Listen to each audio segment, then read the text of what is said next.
খাগড়াছড়িতে পাহাড় ধসের শঙ্কায় রয়েছে প্রায় ৩,৫০০ পরিবার। এরই মধ্যে পাহাড়ের পাদদেশে ঝুঁকিপূর্ণভাবে বসবাসকারীদের সরে যাওয়ার নির্দেশ দিয়েছে প্রশাসন। পাহাড় ধসে সড়ক যোগাযোগ যাতে বিচ্ছিন্ন না হয় সেজন্য প্রস্তুত সড়ক ও জনপদ বিভাগ। প্রিয় নম্বর সেট করে বিকাশে সেন্ড মানি করুন ফ্রি।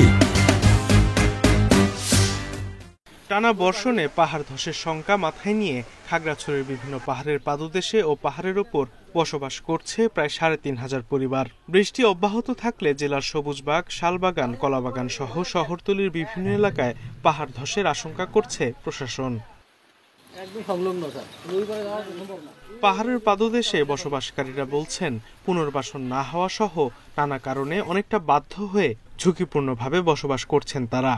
ইদানিং খুব বেশি বৃষ্টি হইতেছে, ওদিক দিয়ে আমাদের এলাকার অনেক মানুষের পাহাড় মানে বাড়ির পাশের পাহাড়গুলো ভাঙা টিনের চালে পড়তেছে। গত বছর এই বর্ষাকালে আমাদের অধিকাংশ ঘরবাড়ি ভেঙে গেছে পাহাড় ধসে। এই বছর আমরা ঝুঁকিপূর্ণতা আছি।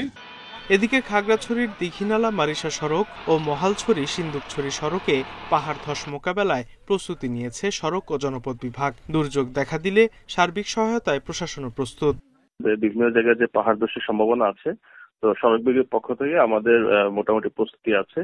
তো আশা করি এ ধরনের কোনো পাহাড় ধসের যদি ঘটনা ঘটে অতি তাড়াতাড়ি আমরা আমাদের দিক থেকে যাদের প্রয়োজনীয় ব্যবস্থা নিতে পারবো। যারা ঝুঁকিপূর্ণ অবস্থায় রয়েছে তাদেরকে আমরা নিরাপদ আবাসিক স্থানে নিয়ে যাওয়ার জন্য সতর্ক করছি এবং সচেতনতা সৃষ্টি করছি। আমাদের পর্যাপ্ত আশ্রয় কেন্দ্র খোলা হয়েছে। পাহাড় ধসের ক্ষয়ক্ষতি কমাতে সড়ক ও জনপদ বিভাগ, ফায়ার সার্ভিস এবং প্রশাসনকে সমন্বিতভাবে কাজ করার আহ্বান স্থানীয়দের। Independent news.